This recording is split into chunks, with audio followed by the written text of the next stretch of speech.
'Cause if you did, maybe I would judge you too. You don't judge me, 'cause we see it from a different point of view. 'Cause I got issues, and you got them too. So give them all to me, and I'll give mine to you. Let's get the glory. Okay, enough. Enough! We're continuing on. I had actually recorded this beforehand, but now I don't have a time limit. And the other one was so cheeks that I gave up, so. Alright. Aaron was, without a doubt, on humanity's side. I'm sorry. He was just too naive and too single-minded and too idiotic to be a spy. And Annie, well, everyone misread Annie except for Armin. Armin was always prepared for a worst-case scenario, and if it wasn't for his quick thinking, then casualties from the attempt to capture the female type would have been even worse. Armin was smart and a good ally, but John couldn't help but wonder, what happened in Aaron and Mikasa and Armin's past that made them so willing? No, that wasn't quite right. It was more like something made it easy for them to ignore the weight of another person's life. Sean could never be that ruthless. Not even for a worthy cause. Sean knew his hesitation made him a liability, and weak. But he already made his peace with being a coward.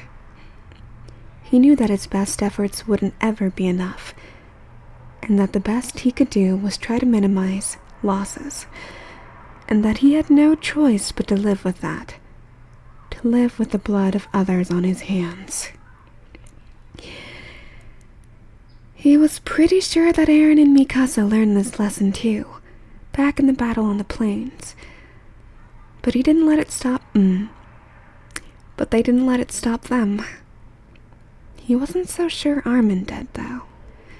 And John couldn't decide if Armin's ruthlessness was because he was still too young, or because he grew up too fast. It was the same sort of vibe that Annie gave off. John couldn't help but tense. Sean couldn't help but be tense around people like them.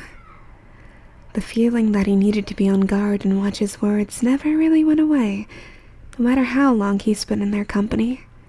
But, on the other end of the spectrum, people like Marco welcomed it. He took it as a challenge. Marco ended up concerned about their well-being, and that, in turn, made him nosy as hell. And he wouldn't stop pressing until he got an answer he could accept. And hey, maybe that was what happened on that day. If Marco was a shifter, then he wouldn't have to worry about lasting damages caused by good-naturedly poking around in Annie's business. Someone he thought was just another normal human being. He'd feel free to do whatever was necessary to keep her from straying off the right path. And from what Alan said, and how Antonio reacted when John was caught lying, it seemed like a very bought thing to do to get involved in others' affairs. Maybe that's what happened on that day. Marco followed Annie and saw something he shouldn't have. Maybe he found out about Stoheis and Trost. Maybe he learned what Annie really was, and who her accomplices were. And what else were they I was going so good, guys. and what else they were planning was killed to keep that information from coming to light. And if Marco was a secret... That was a typo, that wasn't me. And if Marco was secretly a Titan shifter himself, if he was capable of coming back from an injury like that, and did, then he would have every reason in the world to lie low. Annie's accomplices were still at large, and somewhere in the Scouting Legion.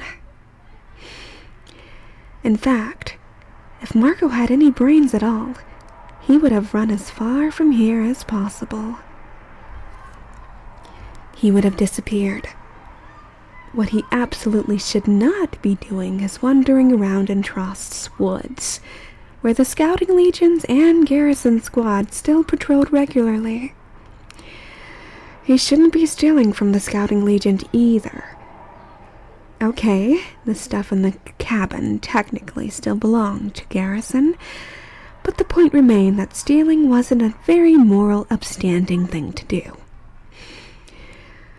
But most importantly, he shouldn't have blown his cover for such an inane reason, because he couldn't resist turning back so he could nag Jean about his injuries that weren't even that serious.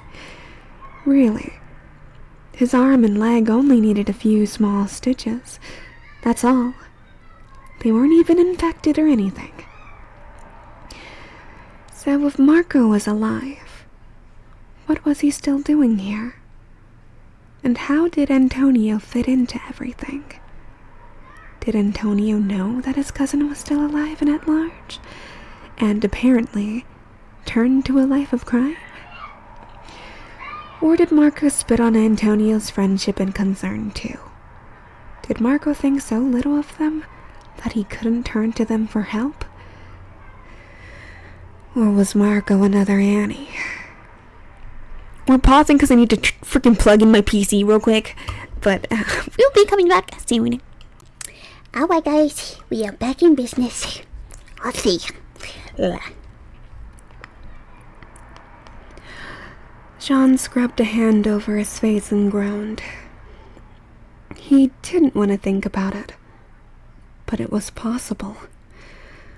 If they could misjudge Annie's character, then why couldn't they have misjudged Marco's as well? What if Annie's accomplice was Marco? What if Marco faked his death with Annie's help and made use of his prior connection to the Scouting Legion through Antonio and Antonio's friendship with a veteran soldier to help? Why is that such a long sentence? Through Antonio and Antonio's friendship with the veteran soldiers to find out everything she needed to know. And if And if the Scouting Legion's investigation turned up Marco's name as a spy, what could they do? Nothing. He'd already be dead, and there would be no doubt about the truth of official reports, because Marco ensured that his body would be identified by the person who'd know it anywhere, no matter what condition it was found in. The only hiccup in the plan would be Armin's unexpected discovery of Marco's gear in Annie's possession. Maybe Marco gave it to her before she cut him down, or bit him in half, or whatever. Nobody would think that it'd be possible to identify someone's gear just by glancing at it, but Armin did, somehow. Finding out forced Annie's hand. She knew she'd be torn apart for every scrap of information she possessed. And if the glamours of kindness she showed back in their trainees' days wasn't a complete lie, then there was no way that Annie would want to take Marco down with her. She retreated inside that impenetrable crystal along with everything she knew and left Marco safe, for now, but stranded without an identity or anyone to turn to for help. So many stutters and hiccups, oh my gosh. So alone and frightened, Marco would likely run to the nearest possible refuge. His family thought he was dead, so there was no going back to Janae. He'd have no other choice but to approach the Scouting Legion. The place tearing itself apart trying to find him was also the place where Marco's two favorite and most trusted people were now living.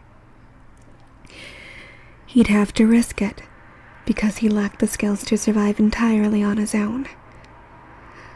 Or maybe Jean was completely wrong.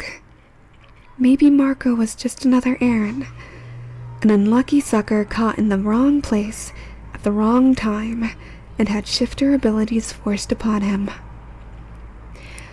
Jean couldn't help but laugh hysterically at the thought. It was impossible for two people to be like that, singularity unlucky. No, Marco had to be. I literally do not know how to do Antonio's voice. Yo, How do I do a slightly accented voice, guys? in any matter, I think it's time to cut off the video. Each video is probably going to be 10 minutes. Because if I do it too long, then people are going to get bored. So, Au revoir.